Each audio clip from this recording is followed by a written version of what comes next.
Okay, there's your classic El Presidente, and in my particular case, 6.31 seconds. Pretty happy with that at my age. You've probably seen some of the big name competition shooters do that in like 3 or 4 seconds. The difference there is that they're shooting 6 shots. 1, 2, 3, 4, 5, 6.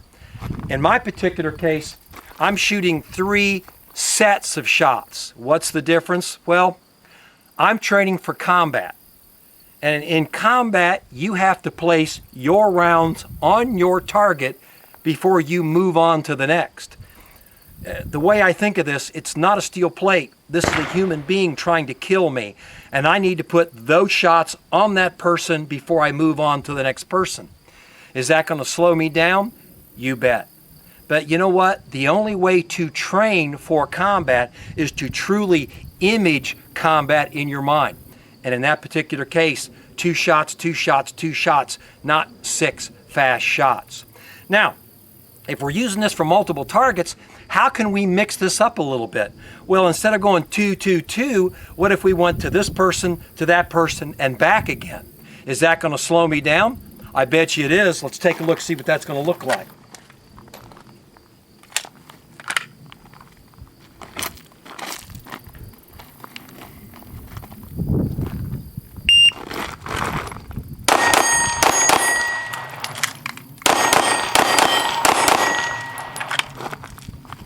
Now, what did I do there? I basically just kind of ad hoc a simulation that I needed to reload in the middle of the fight. In that particular case, it was about 6 seconds, but I went from this plate to that plate, decided to perform a reload, and then shot the plates again. Why did I do that? Well, because I knew I was getting low on ammunition from the previous run that I had done.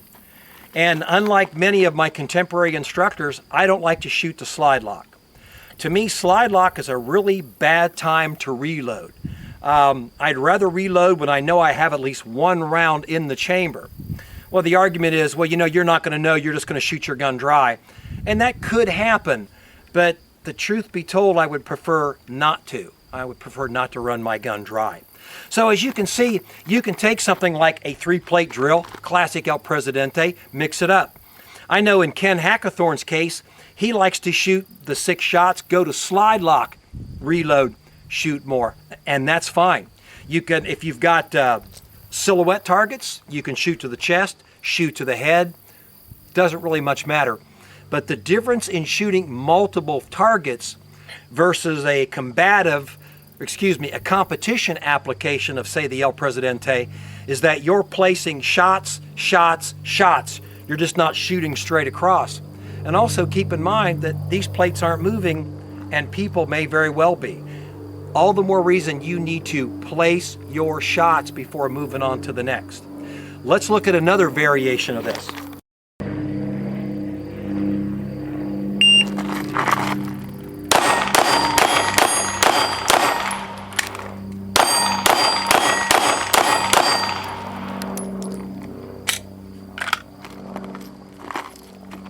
Okay, what did I do there? I fired individual shots and then came back, did individual shots, then did the reload, did the individual shots again. It slowed me down to a 7.9. But think about this for a minute.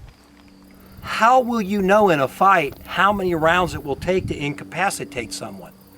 Do you take the time to put 2 here, 2 here, 2 here, or 1, 1, 1, come back? I don't know. If I knew, I would be the Wizard of Oz, and I don't know. It's all situationally dependent. But when you're doing these type of drills, it's a good idea not to always fall into the same routine because, again, it's not a competition, it's a fight. So mix the thing up, have fun with this. Again, I guess the best thing I can tell you is when you're doing these drills is image that fight. Try to make it as real as possible, because it is awareness, it's willingness, and it's being able to adapt your skill sets to the fight that's unfolding in front of you, which will allow you to prevail in armed conflict.